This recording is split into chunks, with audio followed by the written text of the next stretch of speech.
Oi pessoal, a gente vai falar da diferença entre microprocessadores e microcontroladores. Nos primeiros computadores, a unidade central de processamento era subdividida em diferentes módulos eletrônicos. Com o avanço da tecnologia, a unidade central de processamento pode ser integrada em um único componente. O microprocessador é, portanto, um componente eletrônico que integra a unidade de controle e unidade lógica aritmética, constituindo-se em unidade central de processamento de computador digital. O microcontrolador, por sua vez, é um componente eletrônico que reúne a unidade central de processamento e alguns outros módulos, como memória de programa, memória RAM e periféricos.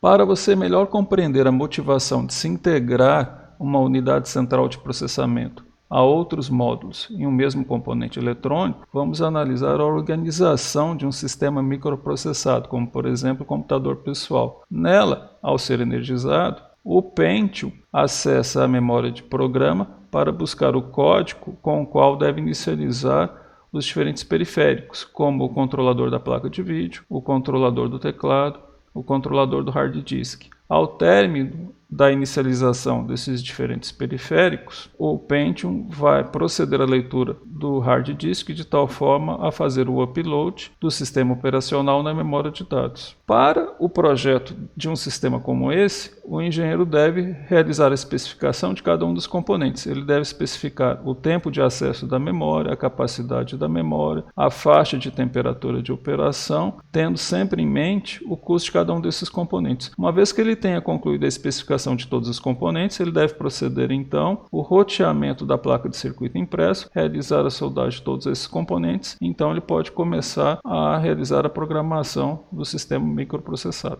Num sistema microcontrolado, como já comentamos, ele possui numa mesma pastilha a unidade central de processamento e os diferentes periféricos, devidamente conectados, sem a necessidade de especificar cada um deles. Por essa razão, o projetista do sistema pode apenas começar a desenvolver o software sem se preocupar com todos aqueles aspectos que a gente citou anteriormente. Isso permite um desenvolvimento mais rápido. Normalmente, a pastilha ou o sistema vai ter um menor custo, como também todo o sistema vai ter uma menor dimensão. A desvantagem é a baixa flexibilidade, o sistema é não expansível. Por exemplo, no caso do computador pessoal, você pode acrescentar placas de memória adicionais, caso se faça necessário. Aqui na pastilha você não tem como aumentar a capacidade da memória RAM. É improvável que um mesmo conjunto de periféricos conectados à unidade central de processamento seja adequado para diferentes projetos. Por essa razão, você tem famílias de microcontroladores. Basicamente, elas correspondem a uma unidade central de processamento que executa as mesmas instruções, mas acrescentado de diferentes módulos. Então, você pode comprar um microcontrolador que tem a mesma unidade central de processamento, mas essa pastilha vem acompanhado de mais interfaces seriais, mais portas de entrada e saída, como a gente está comentando aqui. Eventualmente você pode necessitar de mais pinos de entrada e saída, você pode necessitar de diferentes interfaces seriais ou eventualmente interfaces de comunicação via radiofrequência, diferentes tipos de memória ou diferentes tamanhos de memória e eventualmente conversor analógico digital, conversor digital analógico, timers. Então, numa mesma família de microcontroladores, você pode ter a mesma UCP e escolher o componente que tenha os periféricos necessários ao seu projeto. Bom, existem diferentes famílias de microcontroladores disponíveis no mercado. Então, para optar por alguma delas, você deve considerar o consumo para a sua aplicação. Por exemplo, se você está desenvolvendo um comando de controle para um satélite, você deve se preocupar muito com o consumo, porque normalmente o satélite vai ser alimentado por baterias solares. Você deve se preocupar com o desempenho, se a sua aplicação for em tempo real. Você deve se preocupar com o tamanho da memória para abrigar os seus dados, o número de portas de entrada e saída, as interfaces de comunicação necessárias para o seu projeto, como também os outros periféricos necessários. Eventualmente, se você estiver preocupado com o tamanho, você vai estar preocupado também com o encapsulamento, a faixa de temperatura de operação e outros. Então, todos esses aspectos devem ser observados quando na especificação de um dado microcontrolador. Além disso, você obviamente deve se preocupar com relação ao custo, a disponibilidade do mesmo no mercado, se é fácil ou não fazer aquisição, e o custo e disponibilidade de ferramentas de desenvolvimento. Eventualmente, a pastilha não é tão cara, mas o compilador pode ser caro.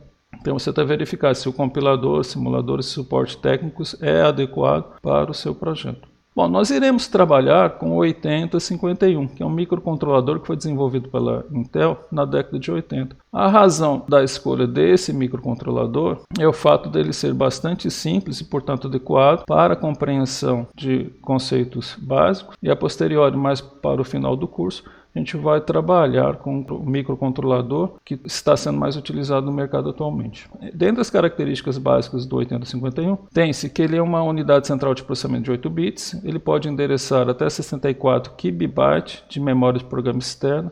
Só chamando a atenção que KB é uma nova notação para kilobyte, corresponde a 1024 bytes. Esse é um padrão da I3E para diferenciar o K de quilo, de 1000, de 1024. O 8051 pode endereçar até 64 KB de memória de dados externa. Ele possui internamente 4 KB de memória ROM interna, que deve abrigar o programa, 128 bytes de memória RAM interna para os seus dados, 4 portas de entrada e saída.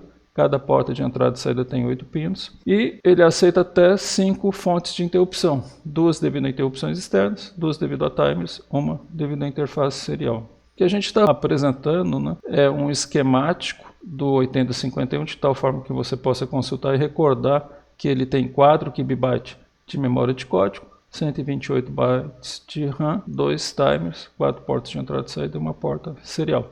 Para que a unidade central de processamento se comunique com esses diferentes módulos, ele tem um barramento que pode ser subdividido em barramento de endereço, barramento de dados, barramento de controle.